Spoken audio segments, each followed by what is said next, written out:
All right. Well, I'd like to welcome everyone to today's seminar on the Nonprofit Security Grant Program. I'm Mitch Silber. I'm the Executive Director for the Community Security Initiative, the joint JCRC New York UJA program to enhance security for Jewish institutions in the greater New York area. Today, we'll be hearing from Gideon Taylor, the CEO of JCRC New York. And then for our webinar today, we'll be hearing from David Pollack, the Associate Executive Director and Director of Public Policy and Security for JCRC New York, and our chair, as well as Dov Horowitz, a veteran from New York State Dishes, essentially New York State's DHS organization, and a member of our CSI team.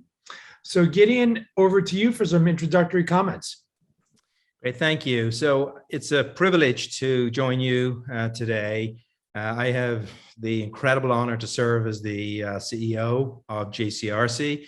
JCRC of New York works together with with all parts of the Jewish community, both to build and strengthen the Jewish community and to connect with other parts of the wider community in New York. And we look at the goal of building relationships and strengthening the connections of the Jewish community to the wider community as one part of our work. And another part of our work is ensuring the safety and security of the community, which led to the creation of CSI, which is a joint project of JCRC and UJA Federation. And just a few years ago, CSI didn't exist as the need became evident after the horrific attacks we saw. The community came together, JCRC and UJA Federation, to create CSI. And I believe that we as a community, as a New York Jewish community, are incredibly fortunate that a tremendously impressive team came together. And you'll get a chance to hear from a number of the players, a number of the parts of that CSI team who work day in, day out to look after the security of our institutions and of our community. And we are all very blessed and fortunate to have such a remarkable team. And one part of that work that the CSI does is what's being discussed on the webinar today, the Nonprofit Security Grant Program, which is so important. It comes about through a lot of hard work from a lot of people within the Jewish community, from UJA Federation, JCRC, and others who worked with elected officials. And a number of elected officials have been so important to us in helping create this program. And JCRC has worked both in terms of the inception and creation of the program, and also now in its implementation. And this webinar is really part of translating that incredibly important work of creating this program into the practical reality of how can it help make our community safer and stronger. So a big thank you all for joining, for your concern and interest in these issues, and really to the incredible CSI team that works so hard. So thank you very much for joining today. Great. Thanks so much, Gideon.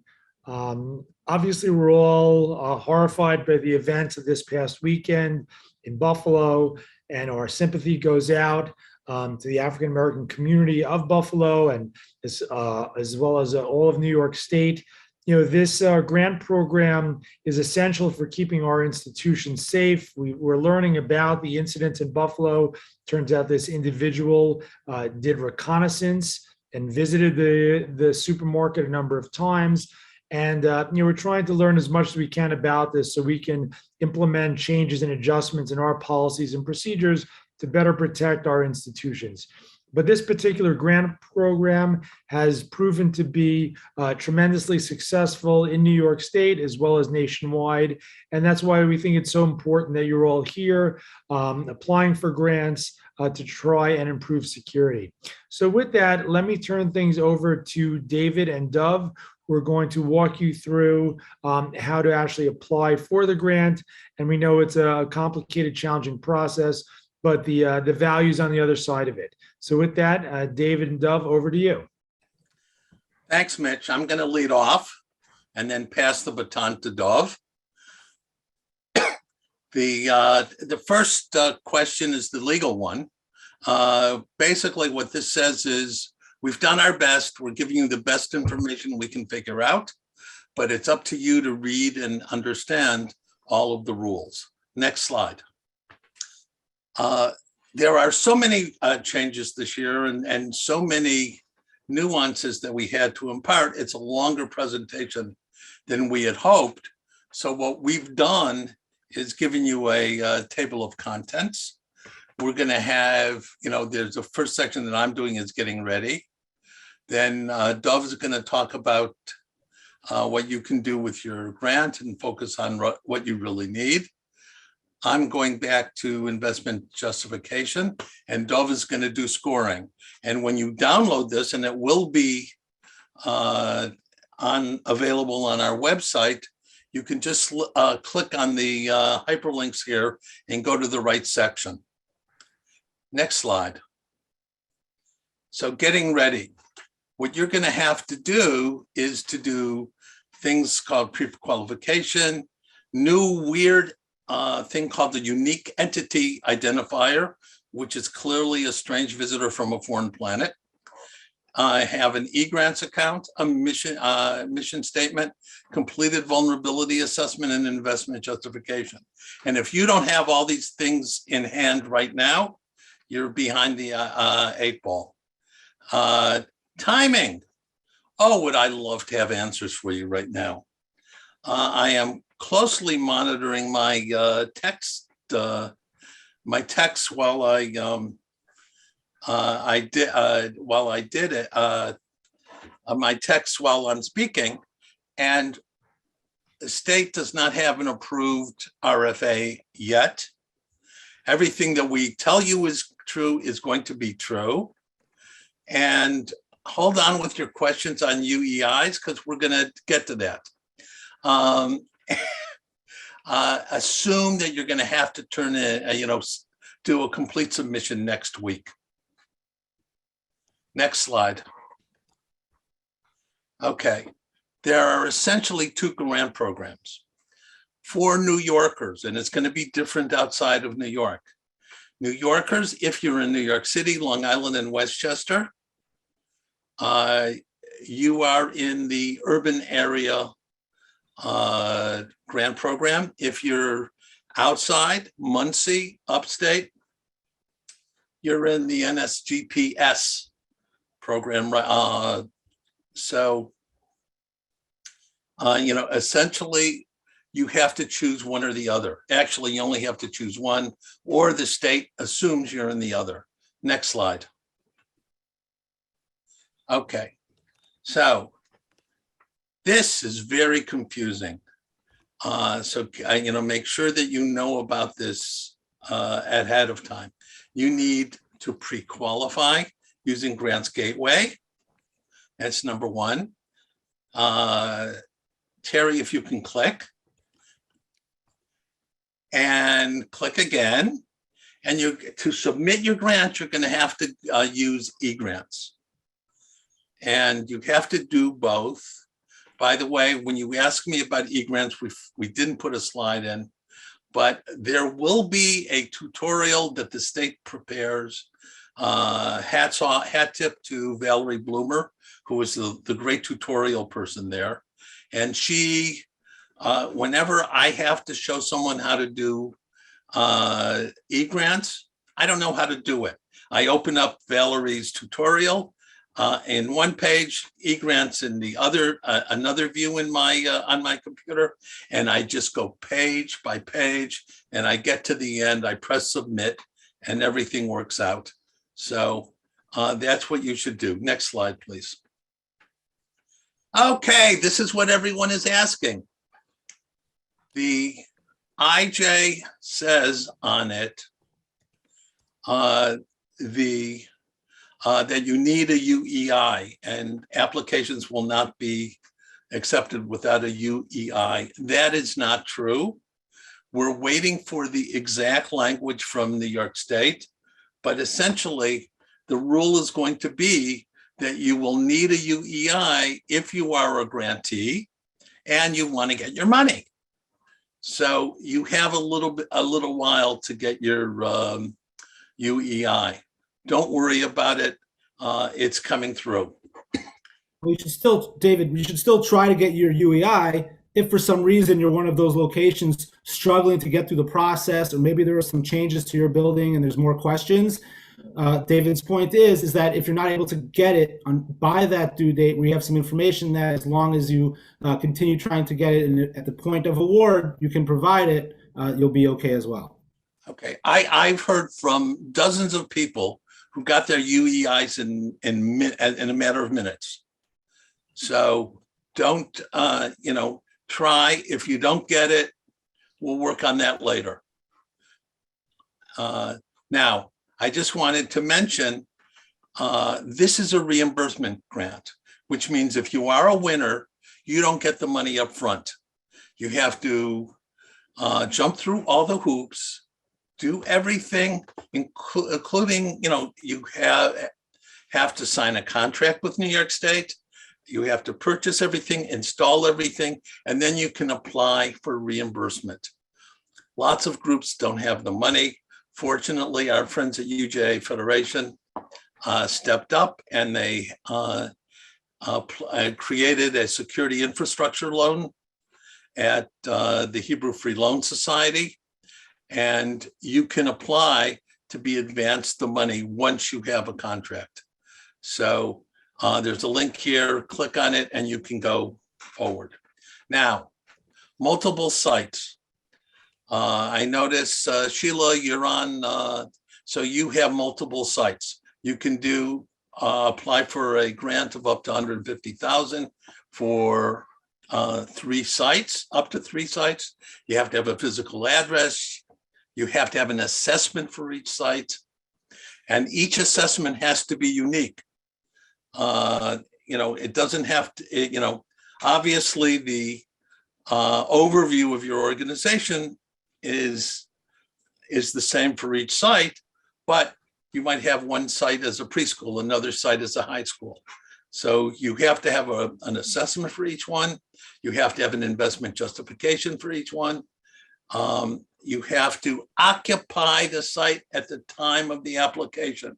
It's not something that's under construction. For example, you can have controllers for your video system that covers all 3 sites, for example, and you charge that to one of the sites, and then the cameras that are used on every site, have them charged to each ancillary site. And finally, and this is new, only one nonprofit can apply per building, facility, physical structure, address. It doesn't mean what used to be the case, and FEMA denies it. They deny any change, but I can tell you that it did happen. And only one nonprofit can apply per building. And that's the rule. Doesn't matter if you're 2 separate corporations. Next slide. Your vulnerability assessment. This is just like a long look. Your vulnerability assessment will include the threat. A good one includes the threats that your organization faces, the vulnerabilities. In other words, the problems you have. If your door doesn't work, if your windows can be broken, if you have no CCTV, those are all vulnerabilities. It talks about consequences. What happens? People can get killed. People can get injured. You could go out of business. And all of those things go into the investment. In other words, what the government will give to you to put into your, give to you to support your security upgrades. Next slide. These are good resources, but it's probably too late to get into, if you're starting now, it's too late to get an assessment. So your only alternative is a self-assessment. This is a link to a good tool. And just remember that the projects listed on the investment justification must be supported by the vulnerabilities in your assessment. That is true whether you have a professional assessment or not. So there are ancillary questions that might not become as clear as in the self-assessment. For example, note in your self-assessment, will your doors withstand an entry attempt by a determined hostile intruder? Do the locks work properly? Do you have the means to positively identify visitors before you unlock the door? Those are all important things. And make sure that you list this in the self-assessment document that you submit, because if it's not there, you're not going to get money to fund a project. Next. Now, just very quickly, this is from FEMA, talking about why some groups don't get grants. Number one, duplicative applications. There are grant writers out there who just clone their grant applications. As a matter of fact, the judges open it up and see, oh, this is for a grant on 123 Elm Street, and the grant at the facilities at 456 Main Street. The grant writer doesn't even bother making the necessary changes. So that really turns off the scorers. The bottom line, you are responsible. Read what your grant writer writes and make sure it accurately affects what you do. You have to fill in all the missing and blank information. So we'll talk about that in a second, but there are some things you say, well, I don't know the answer. Well, give it a try. An incomplete answer is better than no answer at all. You get 0 points for no answer. And you're going to need a very good score in order to get a grant. You can't put in any unallowable objects. We can skip 4. We have to have up-to-date threats, and we're going to talk about some. You don't clearly express the risk or how a potential terrorist attack is possible. We'll talk about contract security.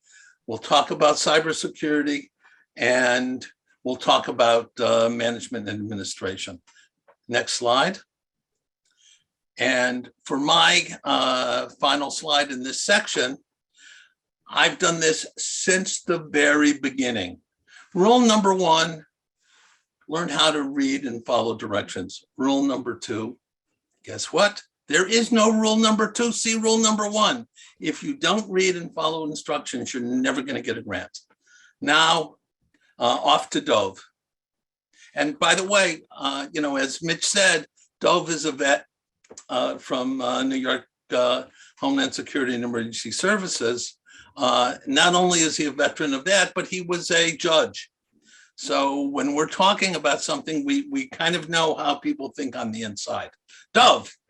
Gotcha. All right. Thank you, David. Thank you, Mitch, and the whole CSI team and JCRC. For those of you new to this, it's a lot of information. Like David said, if you haven't started, make sure you get started before even the IJ, right? Your investment justification, which is your actual application document. There's New York State requirements that you must complete. They require a lot of detail. But while it seems like a lot, David pointed out, if you follow a lot of the state guidance material mixed with JCRC, what I call David Pollock material, you're in good hands, and just keep moving that needle forward.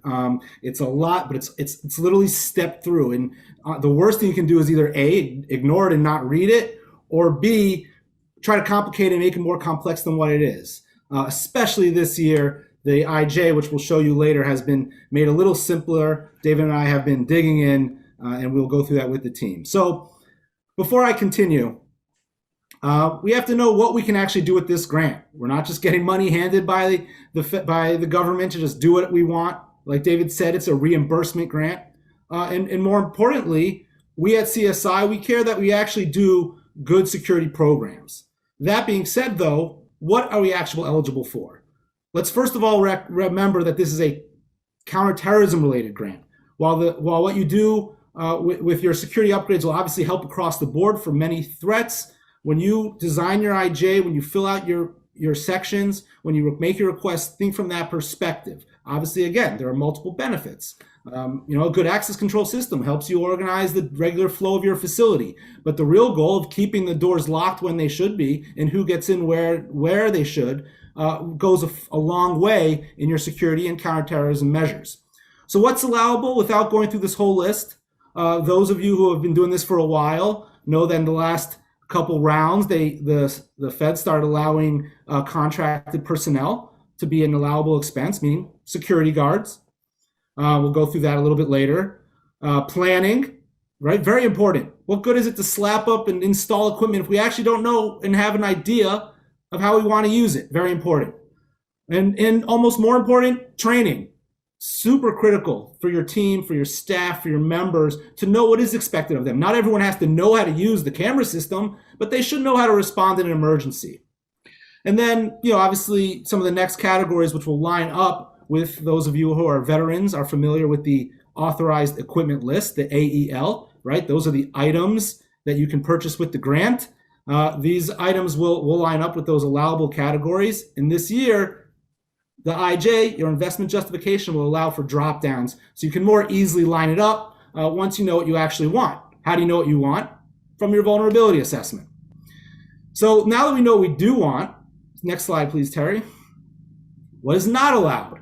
Well, anything that's not on the list. But there's always some groups out there who aren't too familiar. The reality is the state, the feds who are administering this and providing for this grant aren't going to say that's a good product, that's a good vendor. At the end of the day, you make your request for the category you want, and then you follow the procurement process, which we'll mention a little bit later on the back end. It's not a training on that today, but you have to know what you can request. There's obviously a myriad of security-based products and programs you can do, but there are limited categories like the slide before that say what you can get. Again, you can find this presentation as well as the state's information on what's allowable on the links we have provided.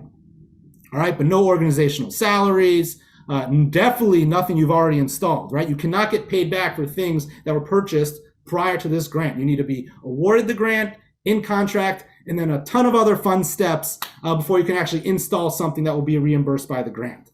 All right, next slide, please.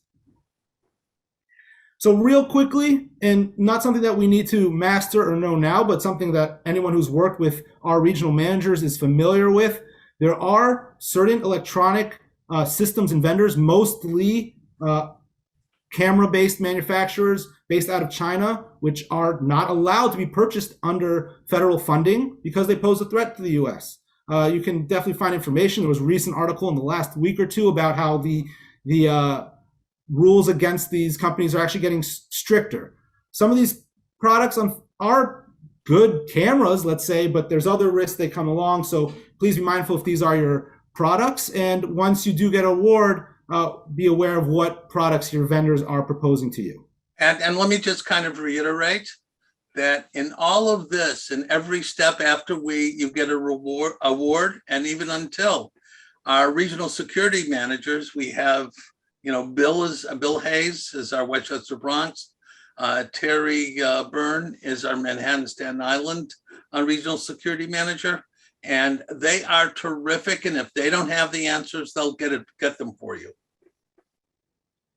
And to jump on that too, as well, is your regional managers are, like David's saying, familiar with the process, with the security design, all these pieces. And we have a depth of consultants and our own assistants to ensure that we can give you the assistance to go through this whole process. But let's focus definitely on this application, and it's crunch time.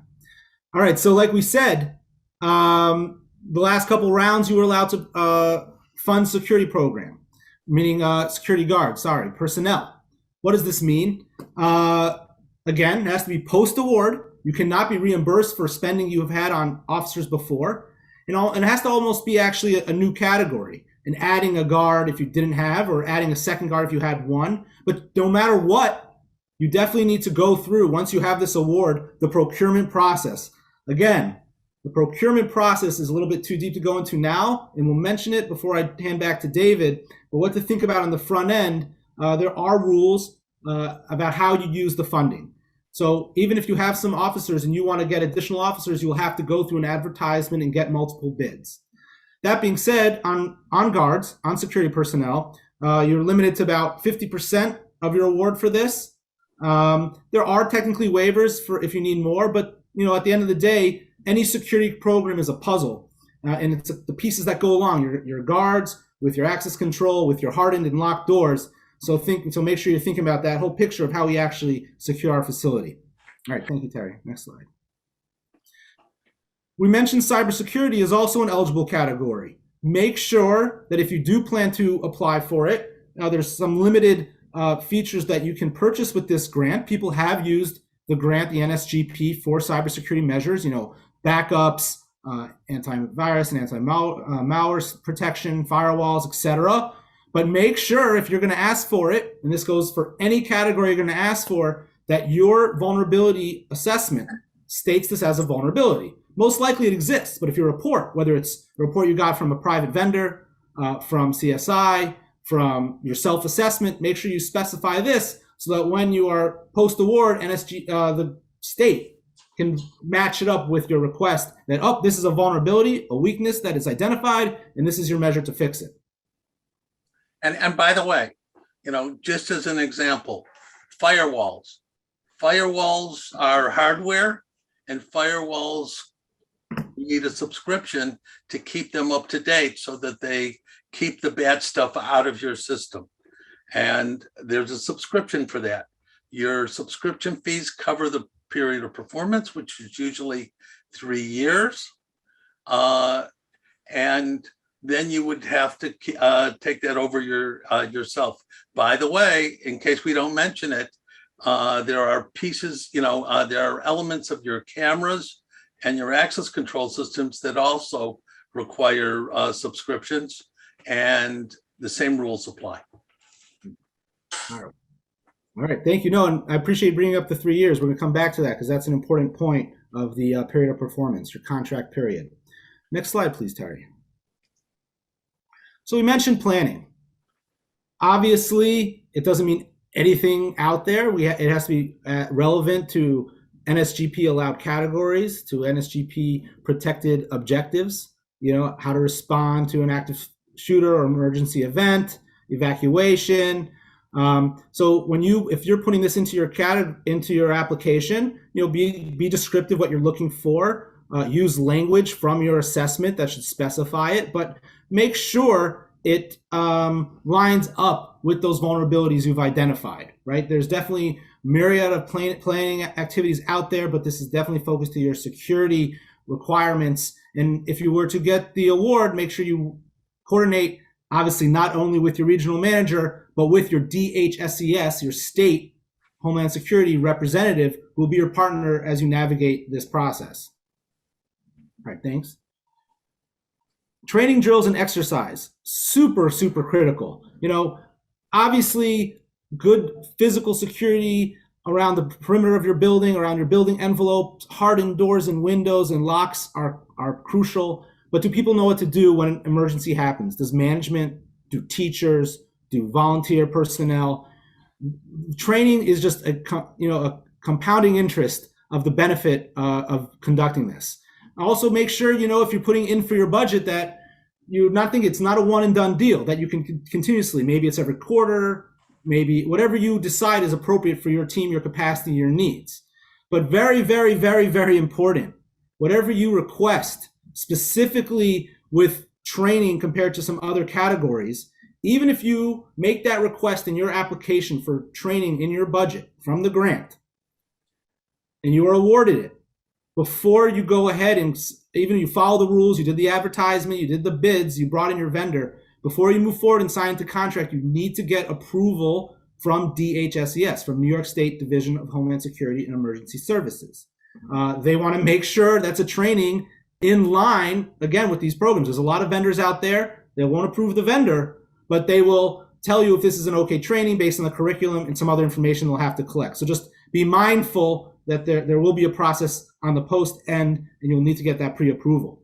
More importantly, whether or not you get the grant or whether you do or you don't, The CSI regional managers are some of the best trainers around. You're in good hands. Make sure they've been busy on top of doing all the assessments they do, doing trainings throughout the city. If you want an active threat training, a couple other programs they do, please be in touch with your regional manager. I see their direct contacts for the boroughs have been posted in the chat if you don't know them already.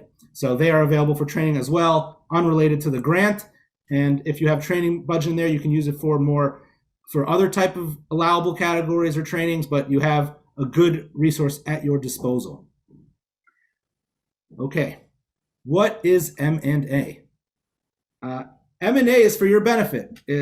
Every time, if you were a government institution at the local level getting funding from the feds, from the state, there's usually an allowable amount for you to administer the actual grant, right? It covers personnel, however you need to do it. For the purposes of this grant, it allows you to use 5% of the award, right? So calculate what you request. If you're requesting, right, 150, what is that? 7,500 will be your allowable amount. Now, this is to pay for external assistance. I mean, you can't pay for an employee's salary who's already with your organization, but maybe there's a volunteer or a member who wants to assist, and you can say, hey, we'll assign you to this management of our project, and you have now a budget to do that, because there is a lot of work, like we mentioned, on the post end. Now, it's not for security consulting. It's not for design of the programming you're trying to do, but it's, collecting the bids, checking the information, make sure you have everything as per the state requires, because there are a lot of things you need to follow. So we think it's a very good idea to have this in your budget. It only goes so far, but it definitely will help you, especially if this is your first time through. All right, next slide, please, Terry. So real quickly, just to show, this grant has been around through David's and JCRC's and UJA's and others' effort and JFNA's efforts for many years now, and there's been a lot of funding put out there and a lot of projects requested. Here you can see kind of a breakdown over a couple year period in the recent years about what people request, just to get an idea.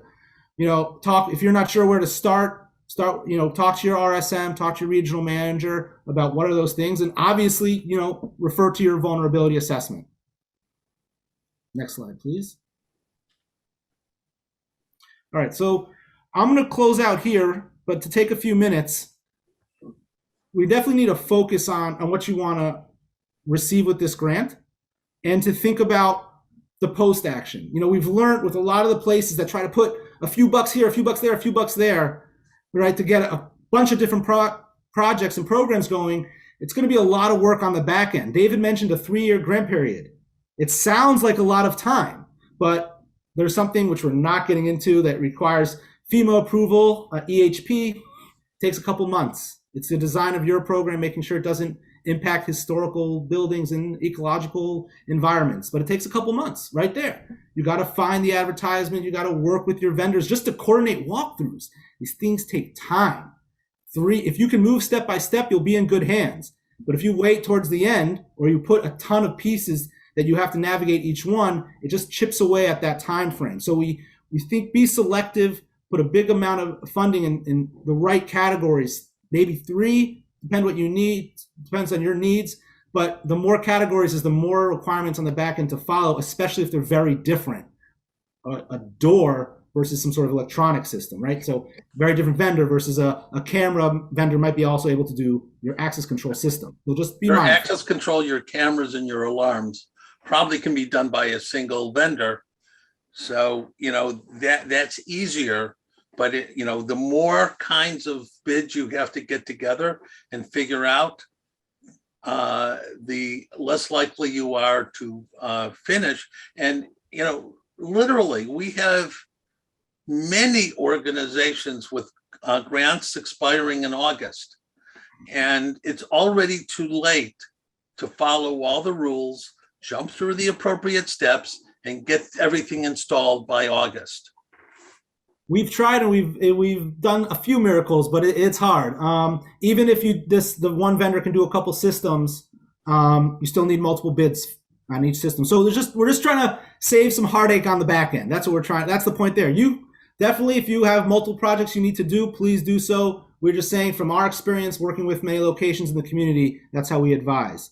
Very, very importantly, a lot of people misunderstand that with this funding and with getting reimbursed and working with their state rep, that the state or FEMA or Homeland Security has verified and approved the project. They actually have very little to do with actually understanding your design. Is your security design accomplishing the goals you want to protect from the vulnerabilities you've identified? That's not what Homeland Security is doing. They're making sure you follow the procurement rules, you get the bids, and that you've done your homework and you've researched your vendors and designed a good program. So we just want to make sure that nuance is clear, that it is on you to make sure that the program does what you're trying to achieve. Homeland Security just wants to make sure you're following the rules. Follow those rules. We've seen people not be reimbursed. We've seen people get money returned, and we've seen actually some instances of criminal prosecution. Follow the rules. Be straightforward, be transparent, work with your rep. Again, you don't have to apply for the whole $150,000. And definitely, as you move forward, work with your reps, work with JCRC, take advantage of the resources out there. And with that, I will turn back to David. Thank you. Thanks a lot, Dov. Okay, so now we get to the meat and potatoes, which is the investment justification. We call that the IJ. It's a fancy way of doing labeling the application form, but essentially the government is making an investment in your facility and they want it justified. So they have very specific questions that they need answered. Again, you're going to need one site, one physical location, one address per investment justification, which means if you're going to do three sites, you need 3 investment justifications, you need 3 assessments. Organizations must occupy the location at the time of the applicant. Make sure your investment justification tells your story, because the investment justification is the only thing that the judges in Washington will see. And because it's the only document forwarded by the state to Washington. Next. Okay, so these are the changes. I might be able to deal with half of the questions in the Q&A right now. If your organization is experiencing unexpected issues, I think the answer will be leave it blank. I have been refreshing the New York State webpage and checking my texts. Clearly, New York State still has some hoops to jump through to get their RFA completed. FEMA has told people just leave it blank, and I assume that New York will use the same answer. And then the red arrow is, are you physically located in a current urban area security initiative designated urban area? Yes, if you're in New York, Long Island, or Westchester. And if you, that is the only area, and this is a drop-down box. Go back for a second, Terry. It's a drop-down box which will list all of the possible urban areas throughout the country. If you say yes and fill in the urban area, you're in the urban area grant. If you say no, you're in the state grant. That's all you have to do. Now it's time we can go next. And, essentially the next question is, are you the only nonprofit operating from this facility? And for example, you can write, if there are 2 nonprofits, the hardening of our primary and secondary doors, along with a sound access control policy, will benefit both the congregation and the school. That's really, you kind of explain that. Your mission statement, take your mission statement, focus it down, give people a good idea of what you do. If you have a CSI assessment, we spend a lot of time on that, but that never gets to Washington. It only gets to New York State.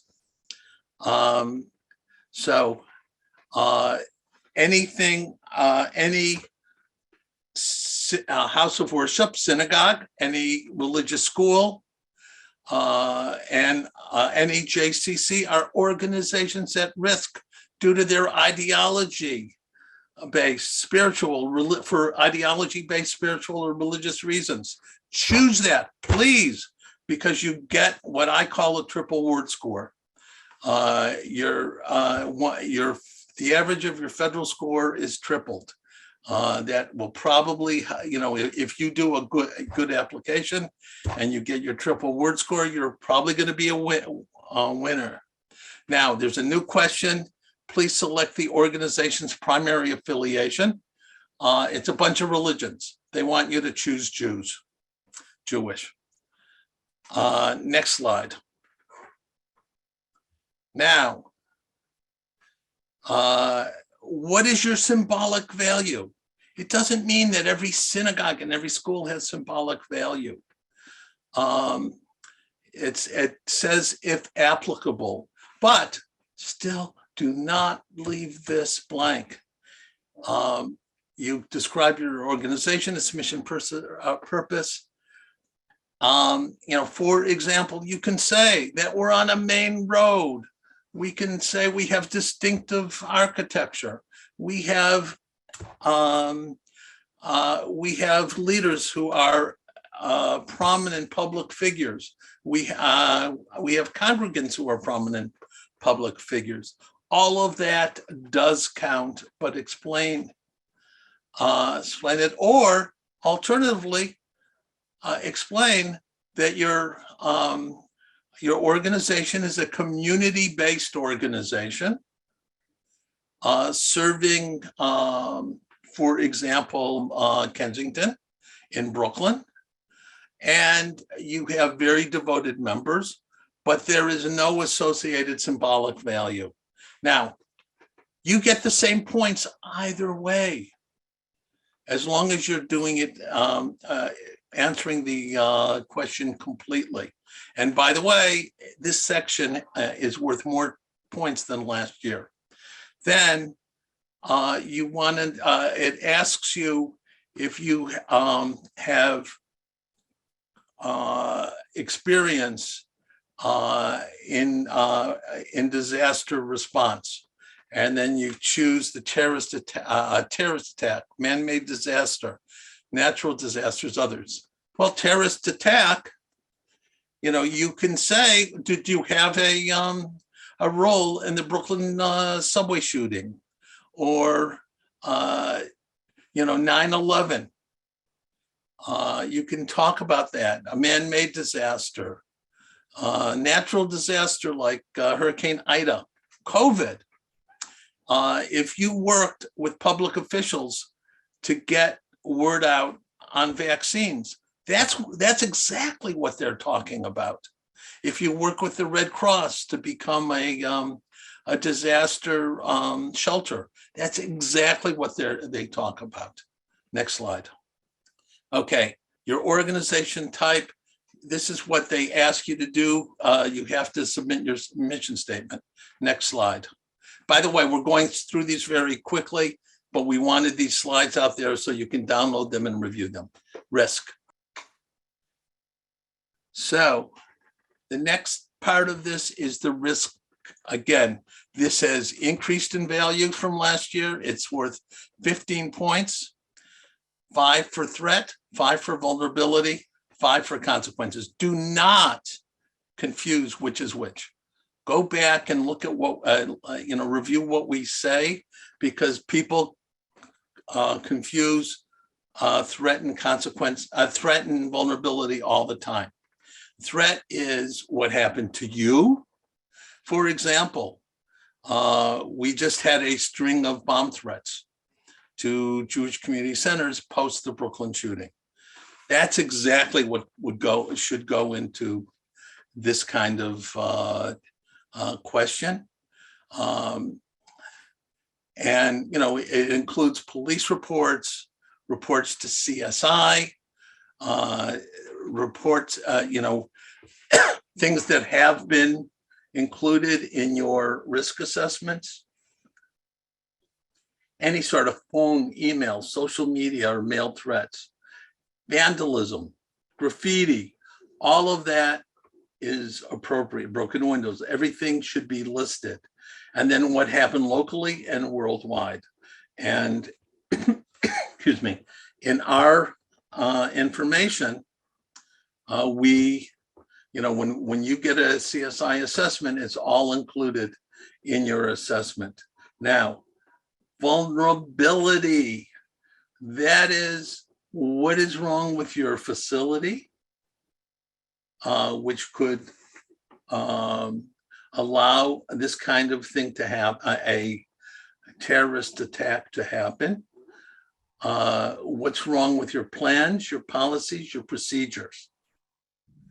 And what you want to do is to take your vulnerability assessment, and which you're required to do, and list the lack of or weak protective physical protective measures, a lack of adequate policies and procedures, different hardware, with cybersecurity. Again, lack of a firewall would allow cyber defacement and other kinds of cybercrime to your organization. And facility doesn't have an active shooter plan. Well, I hope that everyone is taking advantage of our active threat training, because we've done a lot of them. But that's a vulnerability. Next slide. Okay, Dove mentioned it. It's very important. This is not an anti-crime grant. This is an anti-terrorism grant. And here is the definition that DHS uses for terrorism. In practical terms, let's just imagine you're talking about putting a fence around the playground. Fence around the playground has many uses. It doesn't matter if the fence could prevent the theft of equipment or the vandalism of the equipment in the playground, or even reduce the risk of an abduction of a kid. That's all well and good, but it's not what this grant is about. This grant is about preventing a terrorist attack, preventing an attack by a terrorist on those kids. So you have to kind of highlight that. Next slide. Okay, just talk about common recent, talking about threats. We have Colorville. Last night, 5 injured, 1 killed in a church shooting in Laguna Woods, California. Those are the kinds of things. What do we learn from that? How did people get in? What can we do to prevent those kinds of terrorist attacks? Next. Threats, same thing. By the way, this is included because there are threats against Muslim. The same person who shot the Chabad Poway also tried to torch the Darul Arqam Mosque in California. So these things are awful. The shooter in Buffalo, as Mitch alluded to, also had many anti-Semitic motifs in his journals. Next. I know that a lot of Catholic organizations are on today.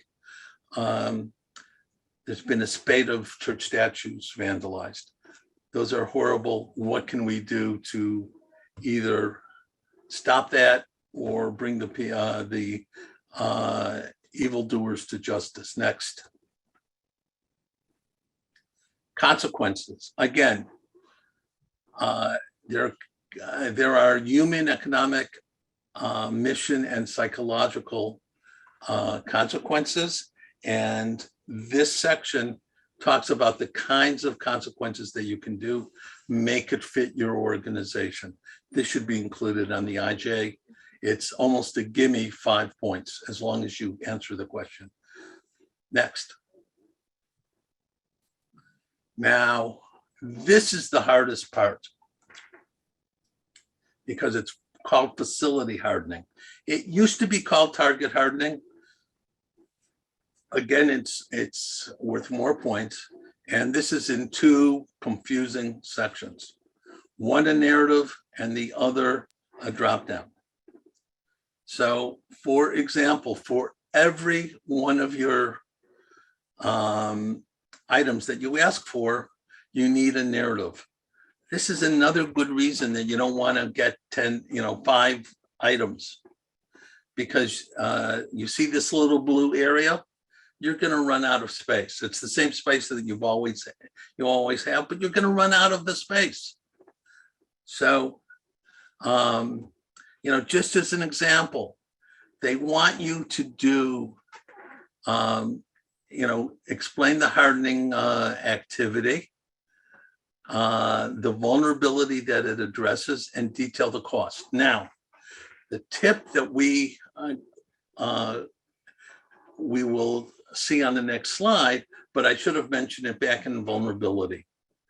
Number your vulnerabilities and keep using those vulnerabilities consistently. That helps the judges keep the story straight. So if your vulnerability is the playground could be attacked and your solution is 240 feet of 8-foot chain link fencing topped with 1 foot of barbed wire, that addresses the vulnerability as the potential breaching along the west side of the facility. Potential breaching and attacking a kid in the playground. That it's 240 feet times $200 a foot, totaling $50,000. Whatever those estimates are, these are broad estimates. Again, if you want an estimate in cost, reach out to your regional security manager. We're trying to update our costs because in the post-COVID world, a lot of costs are changing. But we're trying to do as best we can. Next slide. Okay, so that was the narrative. They want you to do virtually the same thing. The first thing they want is the AEL number and title.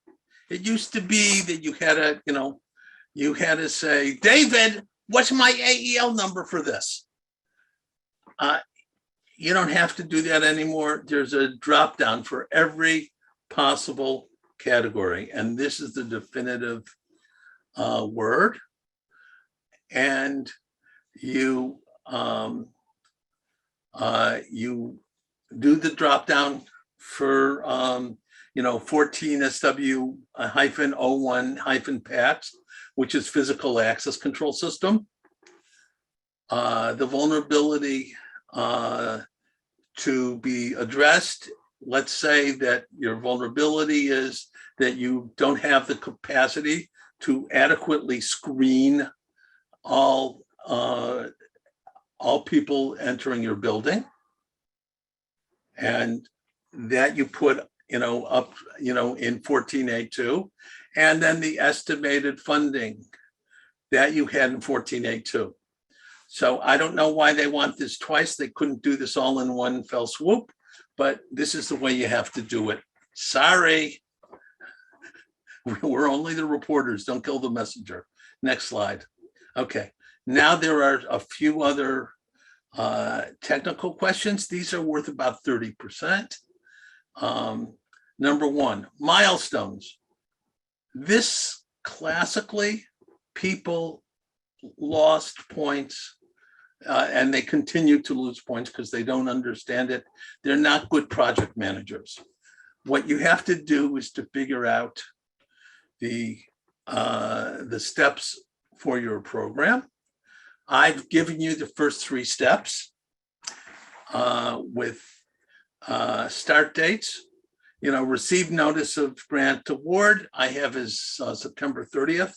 That's the statutory date. You put that in, it'll show the judges that you know what you're talking about and you can probably handle this. $150,000 because you've been reading. It could be, and it traditionally has been, that we get the award, we get a hint of the grant award 2 months earlier, but the official notice is somewhere in September. And then Dov mentioned the headache of environmental planning and historic preservation review.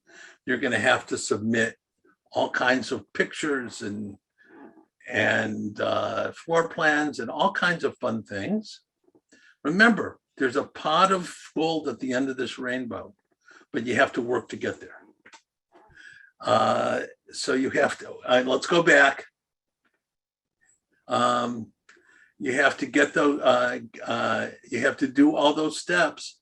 And then what you're going to do is add up to 10 milestones. So the milestone will include getting bids for you're going to break up your project. You have to get bids for cameras, bids for a door, bids for window filming. Sometimes people, work with your regional security manager, because I've seen groups try to, put two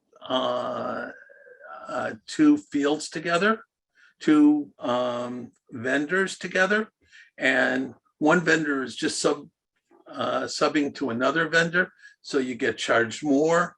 Or, I've had synagogues, one of Terry's synagogues, he may remember this, they went to one very, very highly competent vendor who said, what you want cannot be done.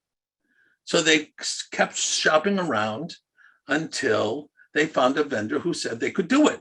Doesn't mean they can do it well, but they're willing to take your money.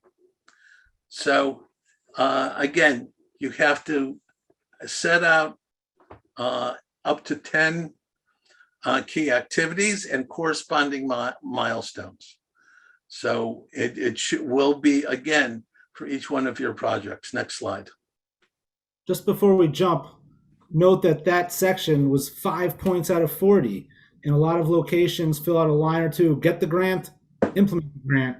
It's not going to get you that far. And with all the other locations you're up against. At 1 point. Maybe. And that might be enough this year to get you out of it. Maybe, but if you're up against other similar locations that are completing a full application, you're obviously going to be pretty far behind the 8 ball. But even notice little nuances that, your dates don't really line up. I've seen that happen where you're not actually just thinking, you don't have to be an expert, but it's really going to take a month to do that, or the wrong years when you're copy and pasting your application from last year. It happens, and they'll catch that because it just shows, if you can't put the application together, maybe you can't manage this program. So, just as an example, one of our projects is installing locks, and we're going to install locks on June 1st.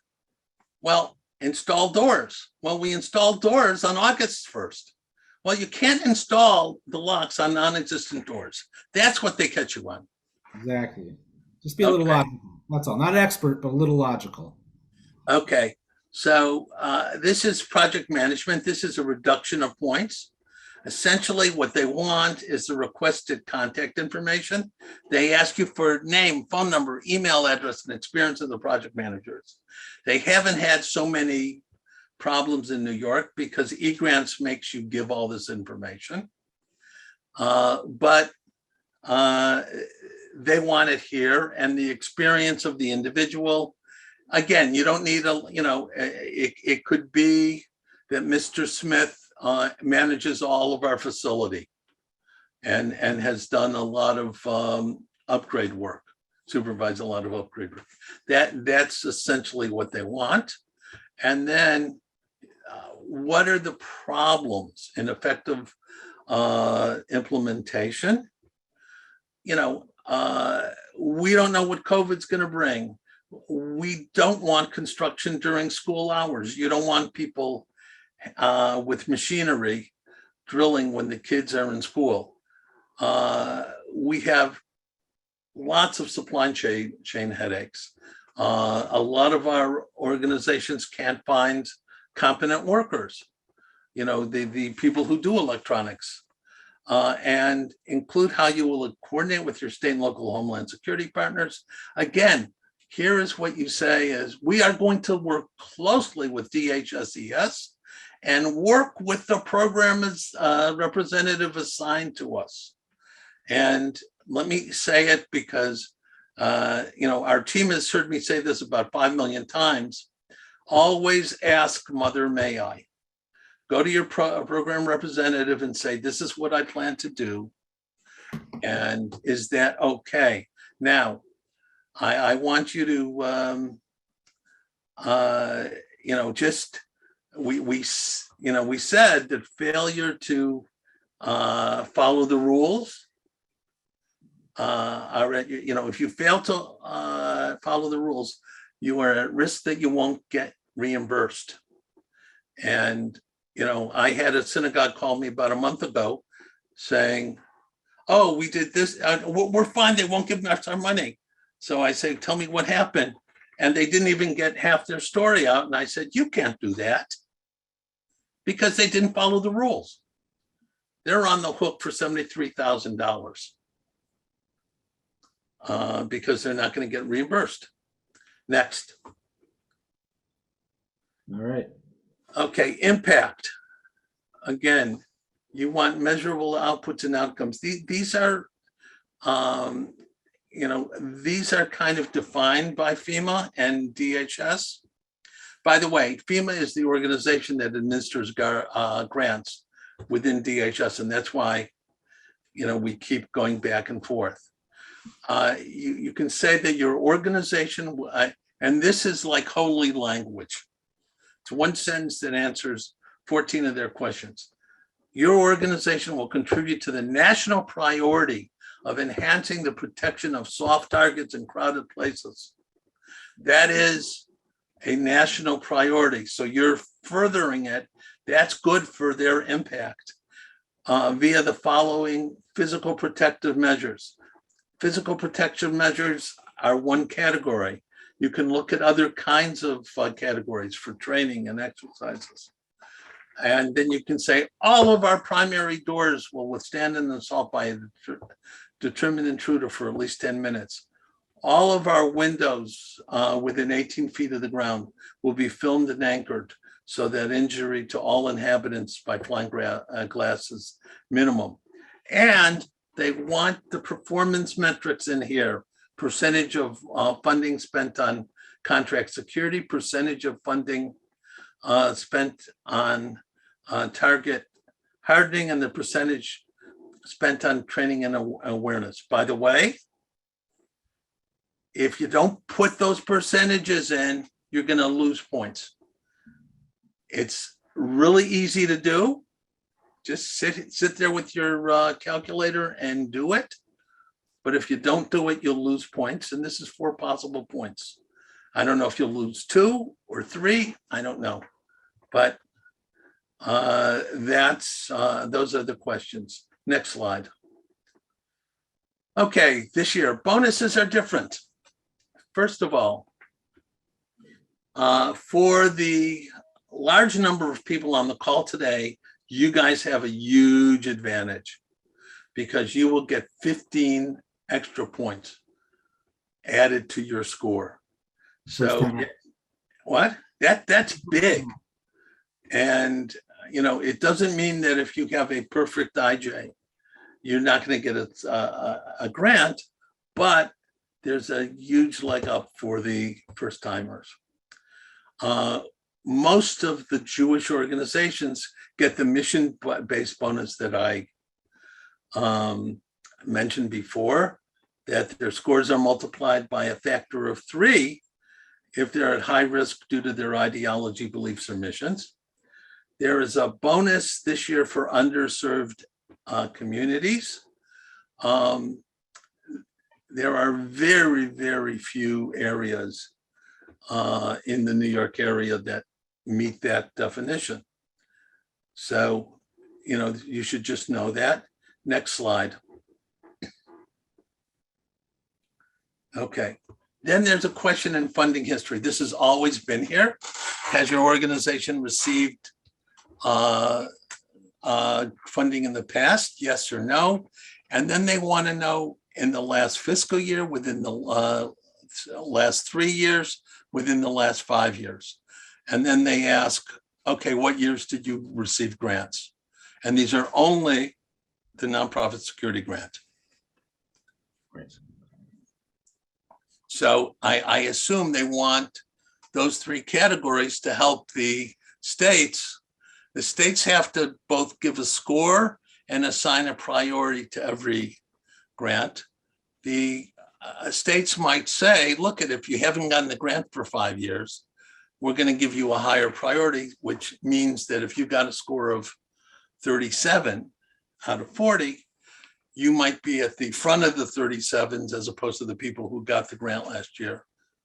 Now, what makes a strong investment justification? I'm going to skip that for right now because, you know, who knows what they'll put out. And Dov, you want to just do the scoring matrix? Sure, real quick. And, you know, on the previous slide, we were just looking at 53. As you go through your applications, I just make sure, you know, read this. Keep thinking about this. Use this as your guiding principle, your guiding light as you do your application, as you fill out that IJ, that investment justification. And then just to reiterate what David was saying about rules, one of my favorite sayings out there: know the rules, play by the rules, win by the rules. There's a lot here. We're trying to guide you and we'll be a resource, but refer back to these slides and those slides by the state. Okay, so the next slide, I apologize, and kind of rounding the corner to home here. Something that's super beneficial to every applicant is you can score, right? We've talked about this 40-point scoring. This is 5 points, that's 2 points. The scoring matrix used by the state representatives and they partner with local police departments for the area that you are in. They split up the score, but the scoring matrix is available. This is actually a new one. The last one's been around for a while. You can download that scoring matrix and review your application. The super critical thing to recognize is, why is it so granular like this? Why is it so even keeled? Is funding from the government has to be a fair and equitable process. They can't just say, well, we're 500 people and that location's 10 people, we have a bigger threat. Everyone that's eligible for this grant is pretty much considered as eligible and equal, and that differentiating factor is your application, right? So recognize that point. Your IJ, your application, is what will define whether you're awarded or not. Again, there's these new points out there for new awardees and based on mission, which obviously will change the game for many people, but it's this document. So what I advise is, when you're done with your IJ, print out the scoring matrix, have someone who has no idea about security, right? Because if it's you yourself, you're gonna twist the language. Well, I wrote that and I mean that. No, have someone who doesn't know, new to this whole game, line up this scoring matrix with your document and score it. Did it answer and the question isn't that you had the biggest threat in the world, but read this language you see on the screen. The applicant did provide all the required information, right? It's questions like that. Did describe it well, not describe that they had the highest threat, but they answered the questions, described it in depth and in detail per the questions. So that's really how you get their best points on your IJ. So if someone can take this separately, that wasn't part of the process, and review it, you can kind of find where those tweaks are, where maybe you went too heavy in one area without recognizing something else. We mentioned that project management piece. That's a part that a lot of places, especially the large organizations where someone got assigned to do the grant, they're like, well, you know, project, and they skip those 10 pieces, that the order, the timeline, thinking, well, we have a whole organization here, we can do it. And we're such a big known organization, obviously we'll win the grant. They lose so many points right there. I've seen it and it hurts to see it. So no, everyone's that even keeled starting point, fill it out comprehensively and have someone do a good review, score it for you. Next slide, please. I think this is our closing slide, right? So you'll have access to this presentation. Obviously access to our team if you have questions, security requests at JCRC, where our nonprofit information is posted, as well as the state's information, both for those application programs you need, the grants gateway, and how to do the pre-qualification, which again, like David said, there's detailed tutorials to help you navigate those systems. And we wanted to focus today on the IJ piece on your application. With that, I'll turn back to David and Mitch, lead towards Q&A, I believe. So Bill, any that you were able to pull out that we haven't hit so far? Yeah. So David, if you could just go over again the change in terms of the 3-site investment justification and how organizations can make sure they take full advantage of getting awards for 3 sites as opposed to just getting locked into one. Okay. So let us say that you have 3 sites with 3 different addresses, including, many institutions have a preschool, a lower school, and a high school. 3 different addresses. You're going to need an investment justification. You're going to need an assessment for each of those sites. And there's a way in eGrants to put them all into one folder under your name, but you're going to need those 3 sites. And so, each site is worth up to $150,000, can win up to $150,000. And just to reiterate, it's not to game the system and get more than your location is eligible for. It's that there are many locations that have campuses that have multiple buildings. So if you're legitimately a different address, a different building, you are eligible, but you have to do the assessment and the applications for every building. So, but once you're through the process once, it should be easier, but you need to do the whole application for each. Again, like just as an example, many JCCs have programs, multiple programs, and and on Long Island we have, multiple towns. There are different programs in different places, so they need to apply for all 3, and they can. And many groups received 3 last year. Okay. Thanks, David. And can we just discuss briefly cemeteries from time to time? That question comes up. There's It's a complicated question. Yep. Because it's a legal question. Cemeteries in New York State come in 2 flavors, religious and nonprofit.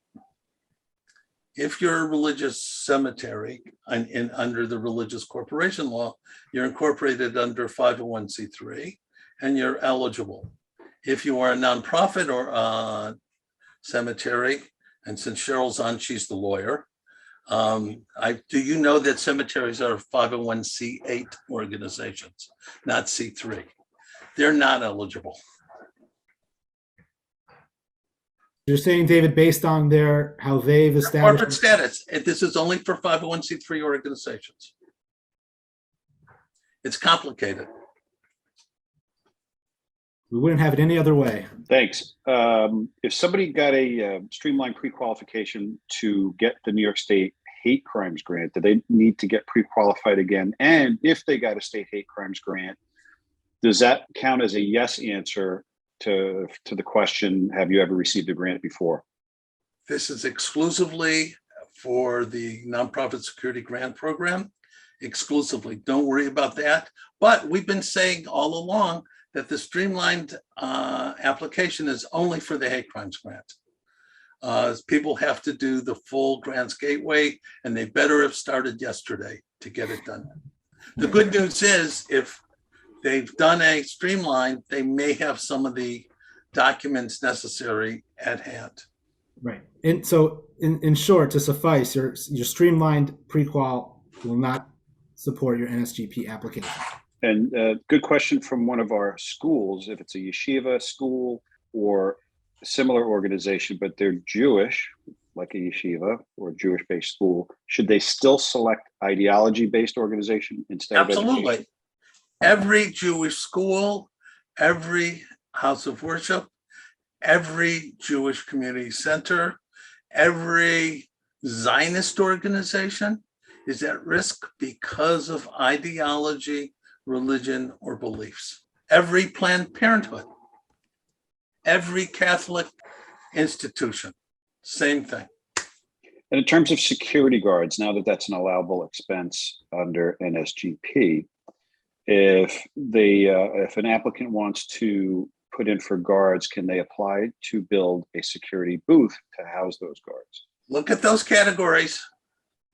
It's not an allowable category. Those categories do not include security booths. And our slide on contracted security, by the way, there's a lot more information in the slides than we could cover today. Say you can't buy equipment for security guards. And also, just to help think about it, in general, the NSGP does not cover construction, installation, replacement, modification, but anything that where you need to construct something like a guard booth would not be allowable. But yeah, we've had this question come up. It's not allowable from what we've seen, an allowable expense. One other observation from the field: the new template allows fewer characters than the old template. Is that true, David? And therefore, we have I to make our case more it, succinctly. Okay, but it's probably roughly the same. And you know, essentially, you have to make your case, and you have to do it in a efficient manner. And this is another good reason to limit the number of categories. Thanks. And the big question a lot of folks are asking can't be answered yet because the application has not been released yet. What's the deadline? When will how do I access the IJ? We don't know yet because New York hasn't released the when you go to our website, it will be available on our website when we have it. It will be the last page of our presentation has the New York State website. Once we know, we'll get it far and wide. But the last text that I sent to Albany was UGH exclamation point, asking for, they're still struggling, trying to get approvals on what they want to do. They were ready to go on Friday, but they had steps to go, and it hasn't happened yet.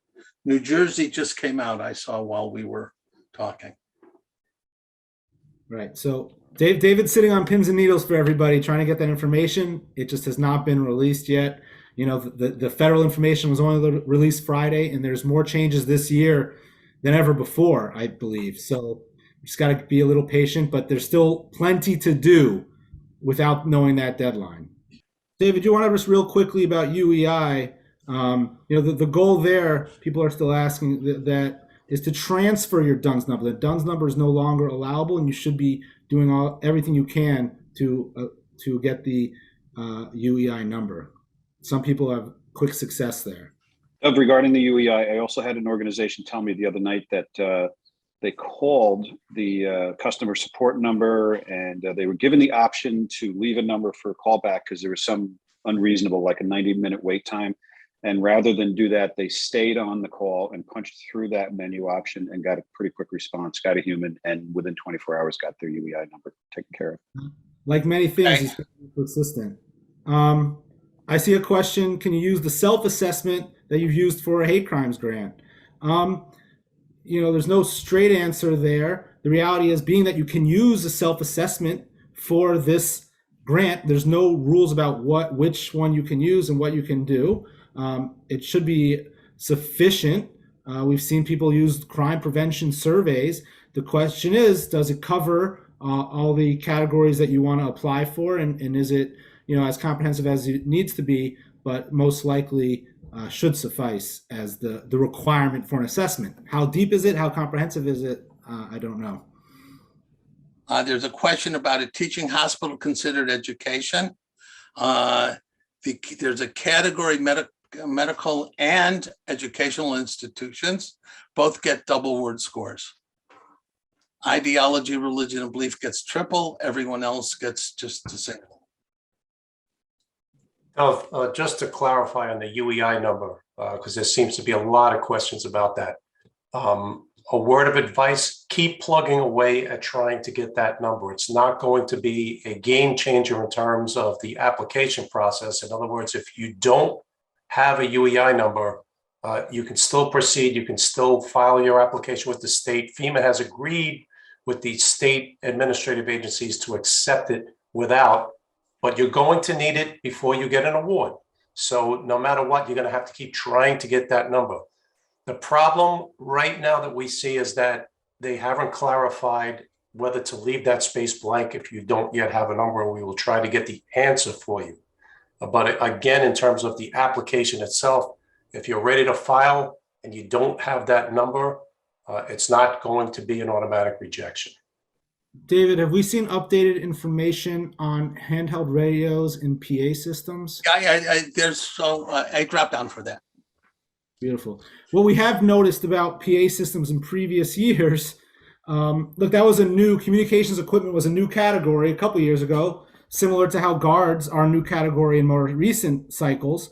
The state's pretty strict regarding this grant, the NSGP, on what is allowable as a public announcement, a PA system, a public address system. They want it to be kind of these wireless portable systems. What does that really mean? We haven't gotten great clarity, so it's hard for us to advise you best there. So just be mindful. There are some limitations on what is allowable as this PA. David, could you go over the percentages again? It was one of the last slides you did where you talked about physical security versus some other percentages and how that breakdown goes again. Yeah, that's an impact.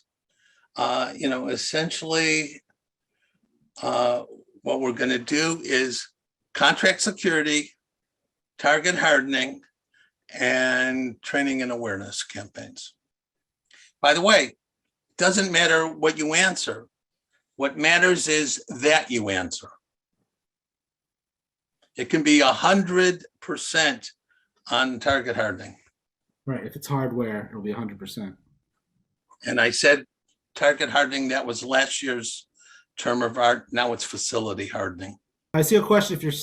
If your site is not built yet, is it a good idea to go through the steps first, not apply and wait until next year's application? Well, where that question starts is a good point, right? You're not eligible if the building does not exist. It's worth collecting information. It's hard to get an assessment for a non-existing building, although we could look at, a consultant or us could look at blueprints, for example. But it's worth being familiar. There's other grants that come out during the year that require some of the same systems. So you get ahead of it and not rush when it's a 2-week window to apply. So it's not a bad idea, but just be mindful there could also be changes for the next cycle. Well, we recommend, and Dove and I did this years ago. We started doing this. Get the plans for your for your pending building to one of your RSM, your regional security manager. That means that whether they or Dove or someone else on our team review the plans ahead of time, we can make recommendations in the construction phase.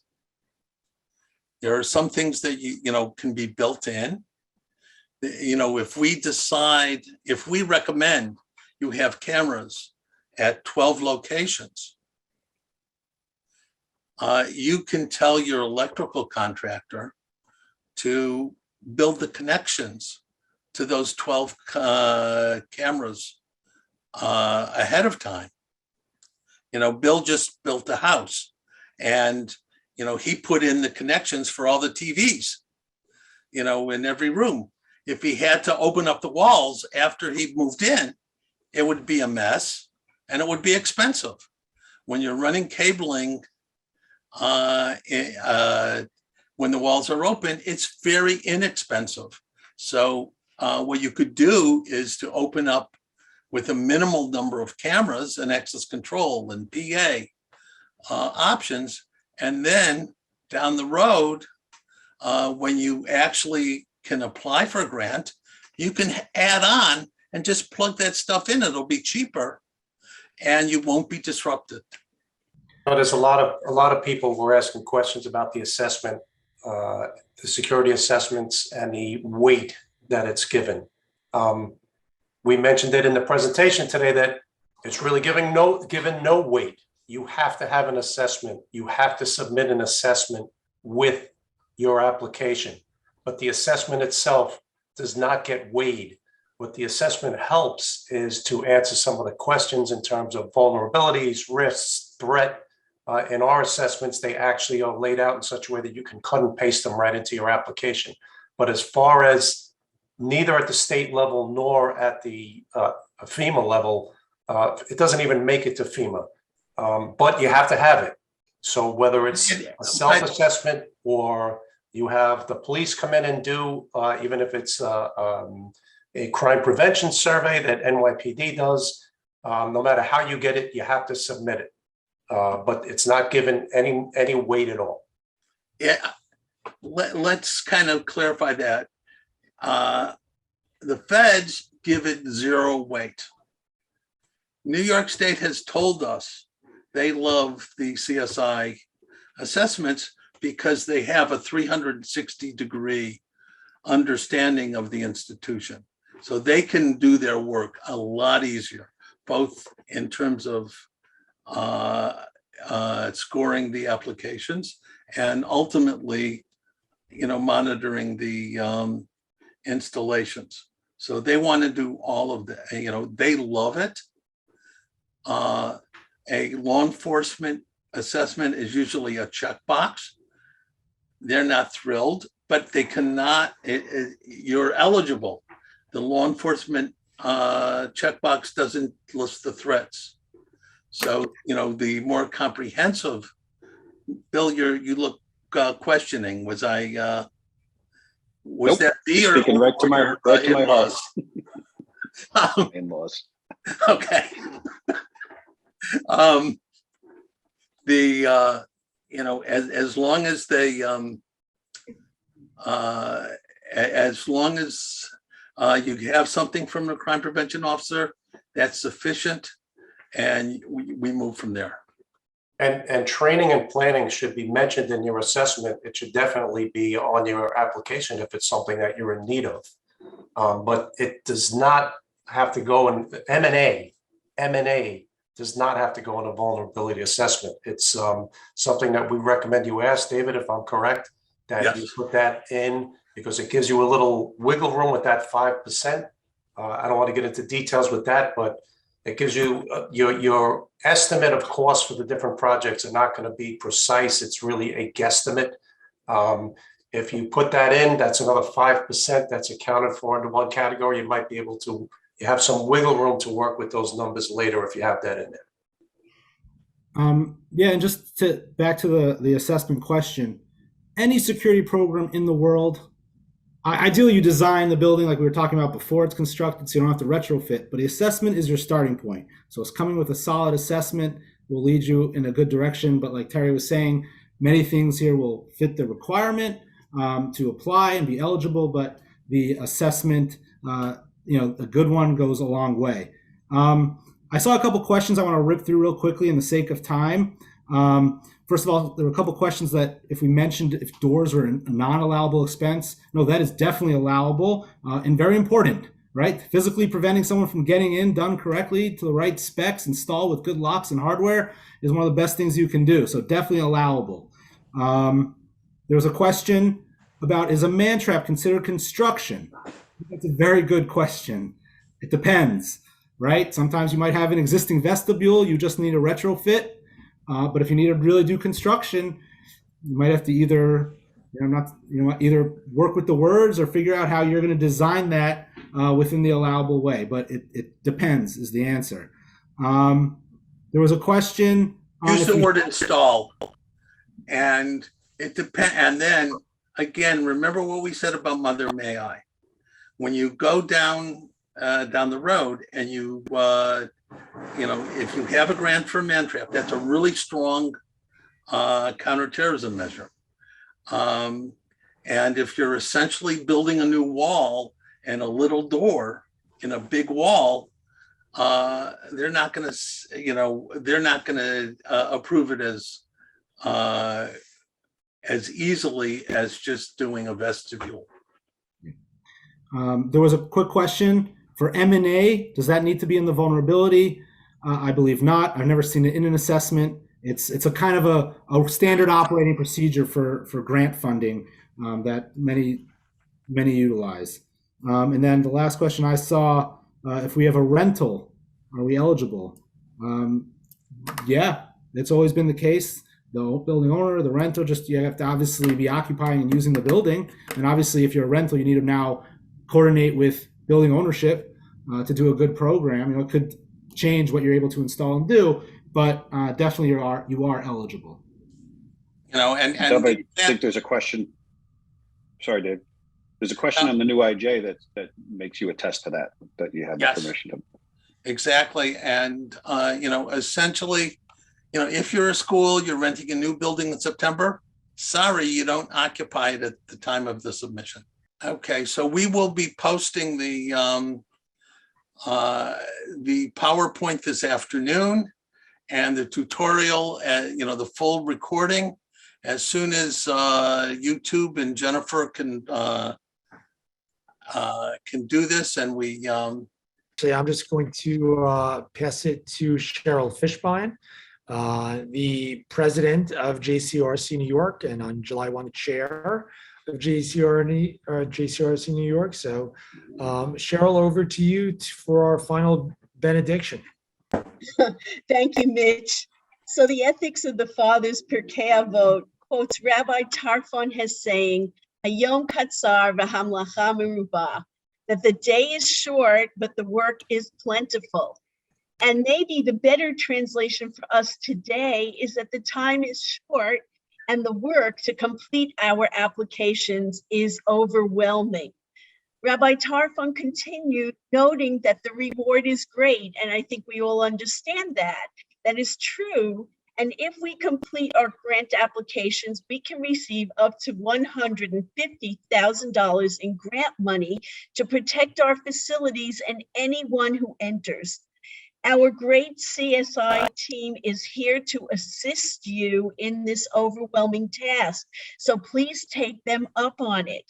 Rabbi Tarfon concludes, Baal habayit dochek, meaning that the master of the house is insistent. We all carry the responsibility to protect our community. It seems, especially considering the horrible events of this past weekend, that our job is becoming even more challenging and that much more important. Working together with heightened vigilance, we will accomplish our tasks together, and we do look forward to our continued work with you. Thank you again for joining, and thank you to the CSI team who are just marvelous. Thanks, everybody.